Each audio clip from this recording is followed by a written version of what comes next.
Hey guys, welcome back. Today we're going to learn how to crochet a V-stitch scarf. The V-stitch is a really fun stitch to do and it works up really quickly and it makes the perfect scarf. Today I'm going to show you how to crochet this V-stitch scarf, but while we're talking about how to make it, I'm also going to go over the V-stitch, how you can resize it, so really you can make anything that you want with the V-stitch.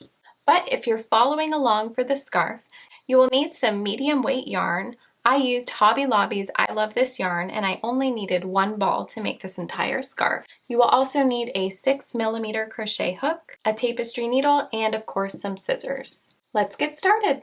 The scarf that I originally created measures about 7.5 inches in width. If you're wondering how wide a crochet scarf should be, I typically like to make my crochet scarves around 8 to 10 inches wide, but really it's completely up to you. I decided to make mine about 7.5 inches because I wanted to make it long enough to wrap around twice without feeling too bulky. So that's what we're going with today.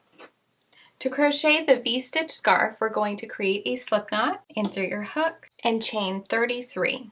If you'd like your crochet scarf to be longer in width or shorter than width, just create a foundation chain in multiples of 3. So basically, chain until you've reached the desired length, then make sure that the amount of chains you have can be evenly divided by 3, and add 3 more chains to the end of that. Alright, now let's get into the pattern and we'll talk more about the length later. After you have your foundation chain, in my case it's 33 chains, we're going to double crochet into the 4th chain from your hook. And as always, I'm speaking in US terms. So if you're in the UK, a double crochet is a treble crochet. So to create a double crochet, we're going to yarn over our hook and insert your hook into that 4th chain. So 1, 2, 3, and 4.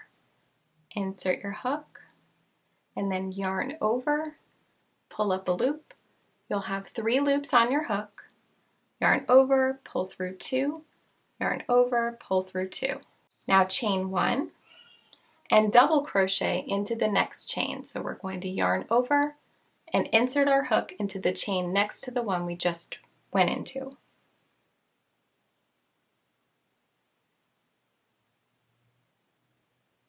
And that's our first V-stitch of the chain round. I know that most V-stitch patterns have you going into the same chain, but I thought this was an easier way to work into the foundation chain. So hopefully you agree. Now we're going to skip the next chain, so we won't work into this chain, and double crochet into the next chain.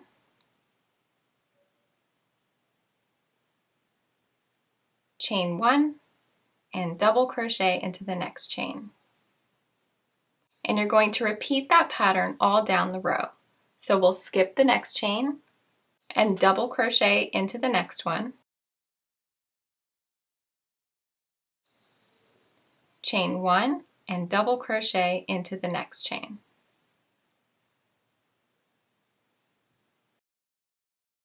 Skip, double crochet,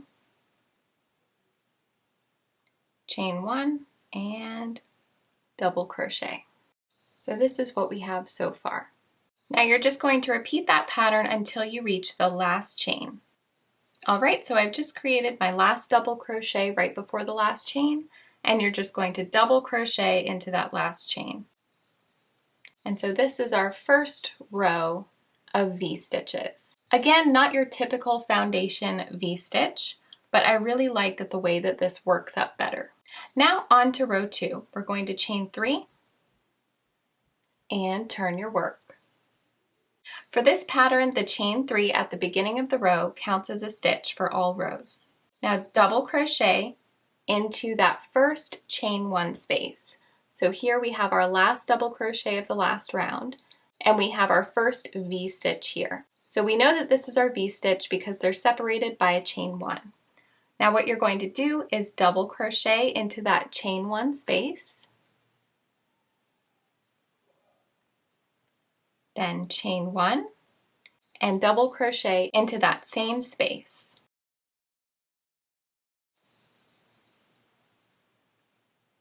So we have our chain 3 and our first V-stitch in that chain 1 space. Now we're going to repeat that all the way across the row. We're going to double crochet, chain 1, double crochet into this next chain 1 space. double crocheting into that space, chain 1, double crochet into that same space. So you can see that there are going to be 2 double crochets in between each of our V-stitches.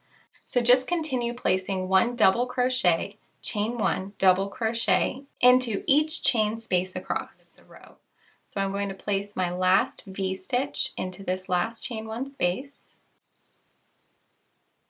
And I have 2 double crochets left, this double crochet here and this chain 3 from the previous round. We're going to skip this double crochet and double crochet into the top of that chain 3. So insert it right into there. All right, now let's take a quick look at this. This is what your work should look like so far. Each of these stitches here are V-stitches. So from this point forward, you'll be working in between those 2 stitches because that's the chain 1 space.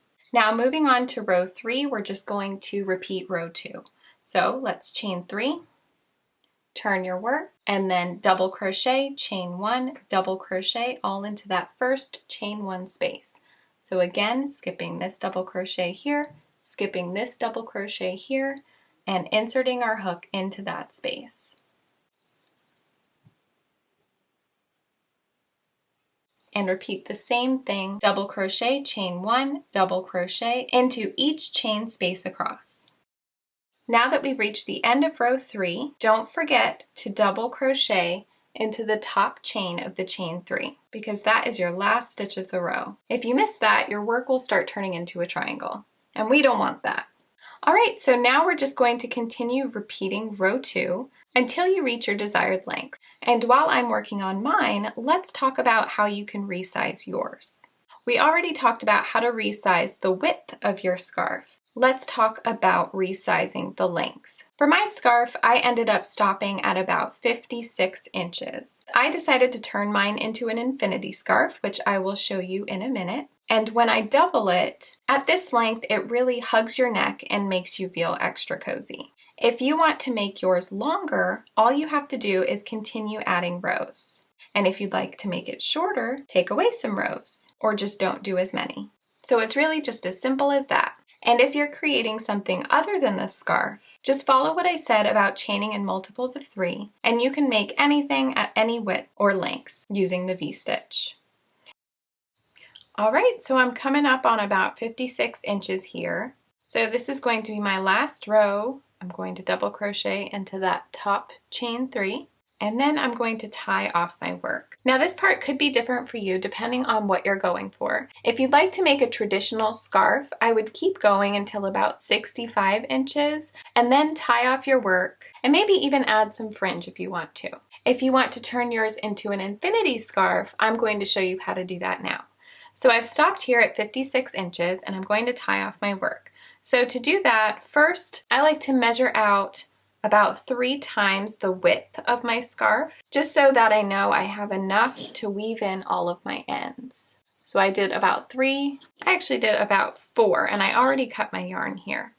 So after you cut your yarn, you're just going to yarn over and pull that strand all the way through. And this is where your tapestry needle comes in handy. So to turn your V-stitch scarf into an infinity scarf, we're going to fold it in half, making sure that the scarf isn't twisted at all. And we're just going to whip stitch these 2 sides shut. To do that, go ahead and thread your needle. And I'm going to hold it this way. So because we're starting on this side, I'm going to start by wrapping my tapestry needle around to this first stitch. And then I'm going to catch it on my first stitch here. And you're probably going to catch a strand here, but you're just going to weave that in later too. So go ahead and get the next loop and grab the next loop on the row. And we're just going to continue this pattern here. So this is whip stitching.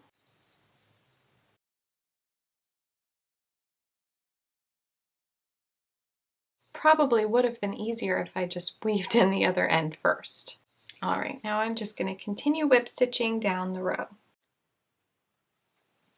All right, now once you are finished, this is what your whip stitch seam will look like. And if you flip it inside out, it's barely even noticeable. Now all you have to do from this point forward is to weave in your ends. And I know with the V-stitch that seems kind of tricky, so I'll show you what I like to do. I like to go through each of the stitches. So I make sure that I'm going through the post and weaving in my ends that way. And then I'll go into the next post, and then I'll come back around and go back up the stitch, if that makes sense. So instead of just going through the bottom of the stitches like this, really try to go through the posts to better secure your ends.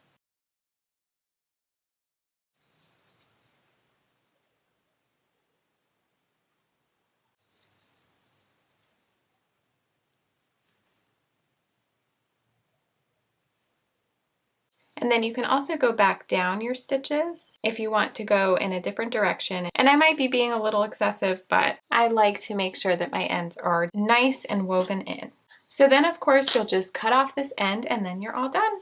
It doesn't really matter which side faces out because they look exactly the same on both sides. The only difference is that seam there, so I think that it's a little bit more noticeable on the side that you sewed it on, and less so on the other side. So if that bothers you, then definitely choose the other side as the right side. And that is how you crochet a V-stitch scarf.